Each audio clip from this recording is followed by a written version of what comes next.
Bonjour à tous, donc aujourd'hui je vous propose une vidéo un peu différente qui concerne le journal de trading. Donc cette vidéo accompagne un article sur le journal de trading que j'ai publié également sur mon site. Donc le support de cette vidéo sera mon fichier Excel, donc c'est un fichier que j'utilise moi-même au quotidien, donc c'est un fichier simple, facile d'utilisation. Donc voilà, cette vidéo va vous expliquer la réelle utilité d'un journal de trading. Donc moi, tous les articles, la plupart des articles que j'ai vus sur internet se contentent d'utiliser le journal de trading comme une simple liste de positions prises et clôturées. Or, même si c'est la fonction de base du journal de trading, clairement c'est insuffisant. Pour moi, un journal de trading, il doit déterminer votre risque, il doit dimensionner votre position, simuler une prise de position, suivre vos positions ouvertes, et évidemment posséder un historique et mesurer votre performance. C'est quand même le but final du trading. Donc, tout d'abord, avant de passer en détail ce journal, on va juste faire un petit résumé du money management. Donc le money management, si vous n'avez aucune base, je vous conseille, pareil également, d'aller lire l'article que j'ai publié en début d'année sur mon site, qui vous explique réellement les bases à acquérir. Donc, si vous n'avez pas ces bases, le journal de trading tel qu'il est présenté à l'écran sera compliqué à comprendre, je pense. Donc, simplement déjà, pour résumer, donc le money management en bourse, c'est l'art, on va dire, de gérer son capital avec la mise en application de règles strictes pour gérer son risque. Donc, ce qu'il faut retenir, c'est que pour chaque position que vous prenez, vous devez avoir votre objectif et votre perte, vous devez la connaître. Si vous ne connaissez pas ça, en gros, vous avancerez dans le brouillard. Votre capital de trading, ça doit être votre bien le plus précieux. Si vous faites l'impasse dessus, une fois qu'il n'y a plus de capital, l'activité de trading, elle est finie. Donc, pour durer en bourse, il faut vraiment faire un gros travail sur le money management. L'analyse technique, c'est une chose, mais ce n'est qu'un pilier du trading. Sans money management, vous n'irez nulle part. Alors, le money management, c'est pareil, on peut en lire des articles, on peut en lire des tonnes, mais le plus dur encore, c'est de l'appliquer. Pour mon cas, ça a été pendant très longtemps très difficile à l'appliquer parce que on est humain. Donc cela veut dire que nos émotions humaines rentrent en jeu. Donc pour vraiment appliquer le money management comme on l'apprend, comme on le lit, il faut vraiment acquérir une discipline à toute épreuve. C'est réellement la clé du succès. Donc, du coup, ce money management, maintenant, on a la base théorique, on sait comment on doit l'appliquer, mais on n'a pas de socle pratique. Donc c'est là qu'intervient donc du coup le journal de trading. Donc le journal de trading, donc pourquoi, on va dire pourquoi et comment on doit tenir un journal de trading. Donc le journal en fait, on peut dire que c'est le reflet de votre implication dans votre trading. Le trading, c'est pas une activité qu'on fait comme ça, à droite, à gauche. C'est une activité réfléchie et donc avec un suivi régulier, un suivi régulier mais rigoureux, et surtout il cadre vos émotions, il cadre votre processus de décision. Parce que un journal de trading, il mesure finalement votre performance avec l'historique de vos gains et de vos pertes, et il permet de vous améliorer en continu. Si vous n'avez pas ce journal de trading, vous n'avez aucun historique de vos trades. Donc vous êtes complètement dans le brouillard, simplement. Donc le journal de trading, faut bien faire la distinction, ce n'est pas simplement une aide pour le débutant. Un trader ou un investisseur qui sait ce qu'il fait utilise le journal de trading comme la base de son activité. Donc maintenant, on va rentrer plus dans le détail du journal que je vous propose. Donc, du coup, le journal de trading, donc, comme je l'ai déjà dit, il permet de déterminer son risque, dimensionner sa position, simuler sa prise de position et suivre ses positions ouvertes. Puis ensuite, il vous fournit un historique et évidemment il permet de mesurer votre performance. Donc ce journal que je vous propose ici à l'écran, il répond à ces trois besoins. Donc un simulateur de position, donc avec une partie données d'entrée, une partie où on voit les données déduites, ce qu'on peut gagner, ce qu'on peut perdre sur cette position, la répartition des gains et des pertes, le ratio, et la répartition du capital, quoi. Et ce calcul-là est établi par cette zone-là. Le money management, on doit toujours savoir quel risque on prend par trade. Donc, quelle est notre perte qu'on peut accepter. Donc ici, par exemple, on voit très bien que j'ai 0,5%, j'ai 1%, j'ai 2%. Après, c'est en fonction de vous. Mais simplement 2% déjà de perte par trade, c'est déjà pas mal. Donc voilà, donc on y reviendra après, mais cette première partie concerne la simulation de position. La deuxième partie, donc les positions en cours, où là vous reprenez simplement une position, si votre ordre est passé, vous re-rentrez les différentes valeurs, et du coup, voilà, ça s'affiche dans votre portefeuille. Et ensuite, la troisième partie, qui concerne les positions clôturées, où là, évidemment, on a nos plus-values, donc plus ou moins, plus-value ou moins-value, tout dépend, avec des commentaires, et surtout des ratios et des graphiques qui permettent de mettre visuellement, d'avoir une information visuelle sur notre évolution. Donc, on va commencer par un petit exemple. Donc du coup, ici, vous voyez que je commence avec un capital de 10 000 euros.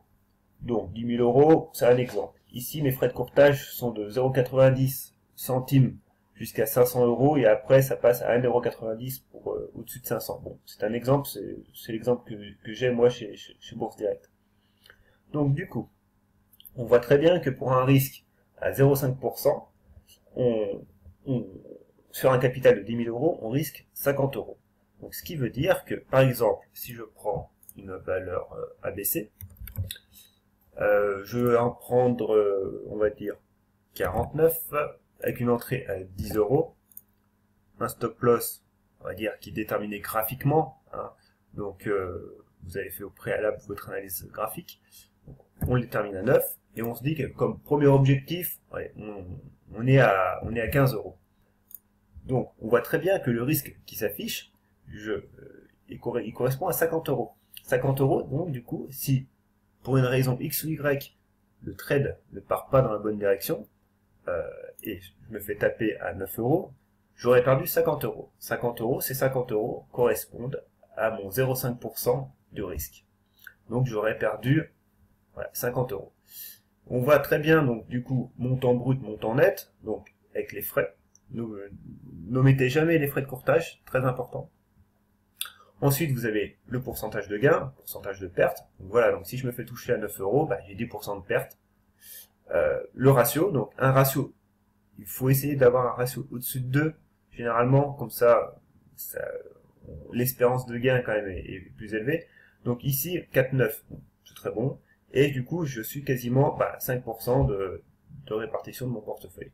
C'est pareil, on évite d'avoir des positions trop lourdes sur notre portefeuille. Au-delà de 10%, on réduira la quantité. Donc du coup, voilà, gain et perte. Et on voit très bien que mon risque global, c'est une estimation, hein, on voit que je risque 0,5% et 49,9 €. Donc voilà, et du coup, j'ai tracé ce trait rouge simplement pour bien dissocier, en fait, les lignes ne correspondent pas, hein. Donc du coup, pour le mois de janvier, le premier mois en somme, je suis à 10 000 euros. On peut continuer, hein, on peut faire la valeur X, Y, Z. Pareil, on peut dire, si je dis une centaine, à 5 euros, avec un stop à 4 euros, un objectif à 8 euros. Là, on voit tout de suite que je risque 102 euros. Voilà. Soit vous voulez risquer donc 1%, soit vous vous dites, non, je vais rester sur du 0,5% parce que le contexte de marché s'y prête pas, ou voilà, j'ai pas non plus une confiance aveugle en l'action. Donc, eh ben, pareil, de nouveau, on réduit l'action, on réduit la quantité. Donc, si je passe à 49, on retombe à 50. Mais voilà, maintenant, j'ai mis mon stop loss à 3 euros, à 4 euros. Il suffit que le stop loss, je le détermine à 4,50. Bah, je peux m'autoriser un nombre d'actions supérieur. Et mon risque, alors du coup, si je me mets à 98, voilà, 98, mon risque retombe à 50 euros. Et du coup, mon risque global passe à 1%. Donc voilà, donc on détermine nos prises de position. Quand cette prise de position, notre ordre est passé et qui se déclenche, bah, simplement on remet les valeurs ici. Donc, pareil, donc du coup, je vais remettre pour la première. Donc, toc toc toc. Alors, quantité 49. 49. Cours d'entrée, ben 10 euros. Voilà, stop loss 9. Et du coup, mon stop suiveur actuellement, il est toujours à 9. Et voilà, donc du coup, j'ai ma position. Donc ma moins-value exactement, ben, elle correspond pile à mes frais de courtage. Voilà. Et ma répartition est là. Mon risque global se retrouve ici. On peut continuer avec une deuxième valeur, donc celle qui a été déterminée aussi plus haut, donc x, y, x, alors x, y, z. Bon, la date, on s'en fout. Cours actuel, donc du coup 5, cours d'entrée 5, quantité 98, avec un stop à 4,50 et un objectif 8 euros. C'est quand même x2, hein. Et voilà, donc du coup, là mon risque. Ah, donc du coup mon stop, c'est pas. Ouais, donc faut mettre le stop suiveur, l'objectif. Donc du coup, voilà, je risque toujours 50 euros, donc 0,5% de mon capital des 10 000 euros. Donc mon risque global est quasiment de 1%, on va dire. Et du coup, j'ai la répartition qui s'affiche. Ensuite, les positions en cours, il suffit simplement de réajuster son stop. Si votre action à 10 euros, vous êtes rentré à 10 euros, votre stop est à 9, bon, le cours monte, progresse, très bien. Il passe à 13 euros, le cours actuel. Bon, vous pouvez dire, allez, je remonte mon stop à break-even, donc je passe à 10 euros, mon risque devient quasiment neutralisé. Voilà. Je suis à moins 1 euro parce que ça correspond à chaque fois à mes frais de courtage. Et puis pareil, donc du coup, mon risque global, lui, a diminué de moitié. Voilà. J'étais à moins 1%, je suis passé à moins 0,46%. Et vous faites ça au fur et à mesure. Après, quand vous passez sur un mois suivant, il suffit juste de reporter la valeur. Alors du coup, ici, il faut bien faire attention d'enlever la liquidité, parce qu'au début, je suis parti avec une liquidité de 10 000 euros. Donc là, j'ai pris deux positions. Donc, je tombe à 9 000 euros pour arrondir. Donc du coup, il suffit de reporter cette valeur-là le mois suivant. Du coup, vous avez votre nouveau risque qui s'affiche. Donc, il ne change pas grand-chose, mais il suffit que pour un mois, vous fassiez une très bonne performance, vous passiez par exemple à 13 000 euros. Pour le même pourcentage de risque, au lieu de risquer 50 euros, vous pourrez risquer 65 euros. Vous serez toujours dans les clous des 0,5%. Voilà. Donc, pour les positions en cours, vous avez compris le principe, on reporte à chaque fois les données. Et pour les positions clôturées, c'est la même chose. Donc du coup, la valeur ABC, donc votre date d'achat, bon pareil, date de vente, moi je mets un exemple, là, je mets n'importe quoi. Le cours d'entrée, vous êtes rentré à 10, la quantité, vous avez pris 49, et le prix de vente, ça s'est bien déroulé, vous l'avez vendu à 15 euros. Très bien. Donc du coup, vous avez fait une plus-value de 243 euros avec 33%. Voilà. Donc du coup, la zone commentaire, vous mettez ce que vous voulez. Vous mettez si votre trade s'est bien déroulé, si vous avez respecté vos stratégies, si tout ce qui permet de vous améliorer, simplement. Vous pouvez très bien faire un très bon trade et ne pas avoir du tout suivi votre stratégie, et en fin de compte, c'est plus de la chance qu'autre chose. Donc ça, c'est pas un bon trade. Et à l'inverse, un mauvais trade un trade perdant peut être un bon trade. Il suffit simplement que vous avez été tapé, mais par contre, c'est dans votre risque calculé dès le début, donc il n'y a aucune surprise. Et ce risque n'impactera pas votre capital de trading trop fortement. Donc voilà, donc du coup, une fois que la position est clôturée, évidemment, vous l'enlevez d'ici. Et au final, après, en fonction des plus-values et des moins-values. Donc du coup, on va faire un exemple avec une moins-value. Donc, pareil. Alors là, du coup, les dates. Alors, pour le deuxième, donc du coup, j'étais rentré à 5 euros. Bon, manque de bol, le trade n'a pas pris la direction. Donc du coup, ben, la quantité 98 n'a pas pris la bonne direction. Donc du coup, je l'ai vendu à 4,50. Donc j'ai perdu mes 50 euros. Donc du coup, ben voilà, 50 euros, 11% de moins-value. Les choses qui arrivent.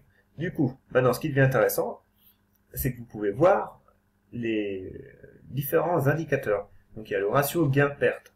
Donc le ratio gain-perte, il correspond, alors on va dire, donc du coup oui, le ratio gain-perte, donc lui mesure en fin de compte la somme de vos moins-values par rapport à vos plus-values. Donc vous voyez, on voit très bien qu'ici on a perdu 11%, par contre on a équilibré positivement vu qu'on a gagné 33% de l'autre côté. Donc notre ratio est à 4,8, donc il est très bon.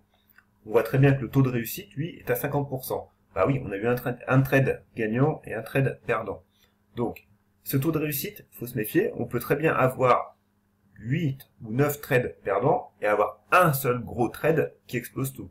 Du coup, votre taux de réussite sera très faible. Par contre, votre ratio gain-perte et votre profil factor, lui, eux seront très nettement en hausse.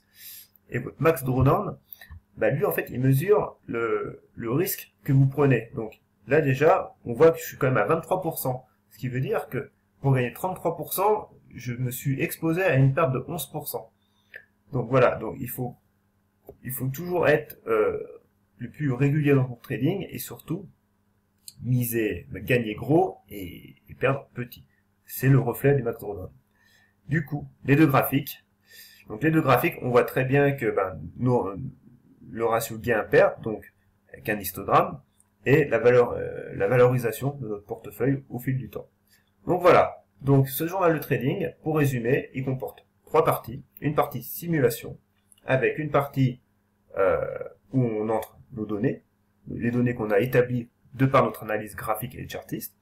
Ensuite, du coup, ce petit tableau nous indique ce qu'on est autorisé à perdre en fonction de notre money management. Donc si, en fonction du contexte de marché, si on voudra risquer 0,5, voire 1%, voire 2%, mais un conseil, n'allez pas au-delà, parce que au-delà, 3%, ça va très très vite au niveau des pertes. Ensuite, vos positions en cours, donc avec les données d'entrée qu'on reprend de notre simulation, qui nous donnent notre PRU, notre risque, notre montant, notre répartition, et surtout la répartition dans notre portefeuille et notre risque global. Ensuite, les positions clôturées qui nous permettent de réaliser un suivi. Donc, voilà. Donc, du coup, pour résumer simplement, donc, le journal de trading, il a une réelle utilité. Ne le sous-estimez surtout pas. Donc, il permettra de déterminer votre risque, dimensionner votre position, simuler la prise de position d'un trade, suivre, évidemment, vos positions ouvertes, vous posséderez un historique détaillé de vos trades, et surtout, vous pourrez mesurer votre performance. Parce que le trading, on ne finit jamais d'apprendre. On en apprend tous les jours, tous les jours, tous les jours. Donc voilà, j'en ai fini. J'espère que cette vidéo vous a plu, qu'elle vous a été instructive. Donc, n'hésitez pas à vous abonner à ma chaîne, parce que je proposerai de nouveau d'autres vidéos en relation soit avec mes articles, soit des analyses graphiques aussi. Et puis, mettez-moi un petit pouce bleu, ça me fera plaisir. Allez, au revoir.